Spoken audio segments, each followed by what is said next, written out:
जब तक बेटी हमारे घर है उनकी हर इच्छा जरूर पूरी करे। 5 साल की बेटी बाजार में गोलगप्पे खाने के लिए मचल गई। किस भाव से दिए भाई, पापा ने सवाल किया। 10 रुपए के 8 दिए हैं, गोलगप्पे वाले ने जवाब दिया। पापा को मालूम नहीं था गोलगप्पे इतने महंगे हो गए हैं। जब वे खाया करते थे तब तो 1 रुपए के 10 मिला करते थे। पापा ने जेब में हाथ डाला, 15 रुपए बचे थे। बाकी रुपए घर की जरूरत का सामान लेने में खर्च हो गए थे। उनका गांव शहर से दूर है, 10 रुपए तो बस किराए में लग जाने हैं।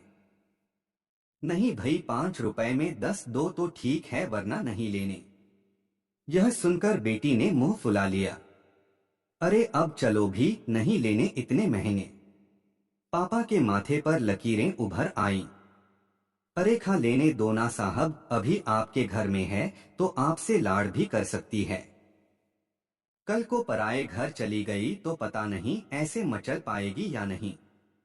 तब आप भी तरसोगे बिटिया की फरमाइश पूरी करने को।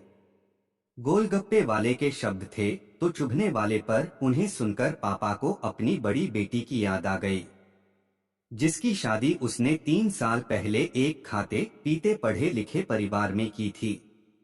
उन्होंने पहले साल से ही उसे छोटी छोटी बातों पर सताना शुरू कर दिया था। 2 साल तक वह मुट्ठी भर भर के रुपए उनके मुंह में ठूंसता रहा, पर उनका पेट बढ़ता ही चला गया। और अंत में एक दिन सीढ़ियों से गिरकर बेटी की मौत की खबर ही मायके पहुंची। आज वह छटपटाता है कि उसकी वह बेटी फिर से उसके पास लौट आए और वह चुन चुनकर उसकी सारी अधूरी इच्छाएं पूरी कर दे। पर वह अच्छी तरह जानता है कि अब यह असंभव है। दे दूं क्या बाबूजी?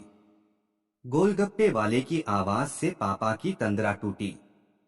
रुको भाई, 2 मिनट। पापा पास ही पंसारी की दुकान थी, उस पर गए जहां से जरूरत का सामान खरीदा था।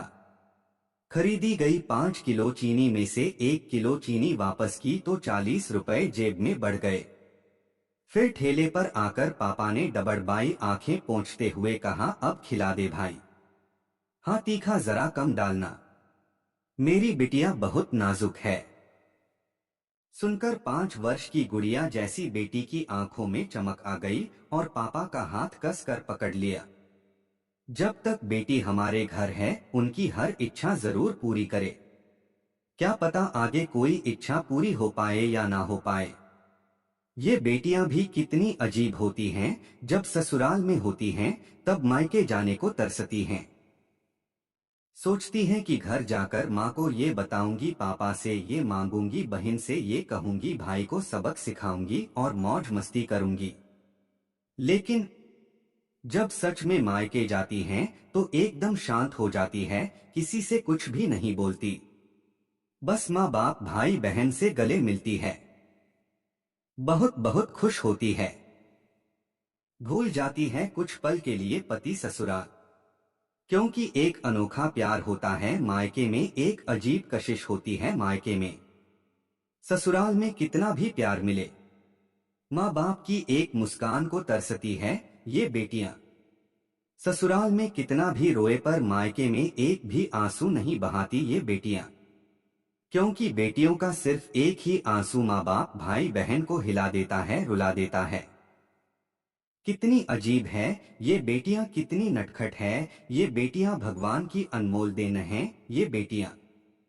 हो सके तो बेटियों को बहुत प्यार दें, उन्हें कभी भी न रुलाएं, क्योंकि ये अनमोल बेटी दो परिवार जोड़ती है, दो रिश्तों को साथ लाती है अपने प्यार और मुस्कान से। हम चाहते हैं कि सभी बेटियां खुश रहें हमेशा, भले ही हो वो मायके में या ससुराल में। खुशकिस्मत है वो जो बेटी के बाप हैं। उन्हें भरपूर प्यार दे, दुलार करें और यही व्यवहार अपनी पत्नी के साथ भी करें, क्योंकि वो भी किसी की बेटी है और अपने पिता की छोड़कर आपके साथ पूरी जिंदगी बिताने आई है। उसके पिता की सारी उम्मीदें सिर्फ और सिर्फ आपसे हैं।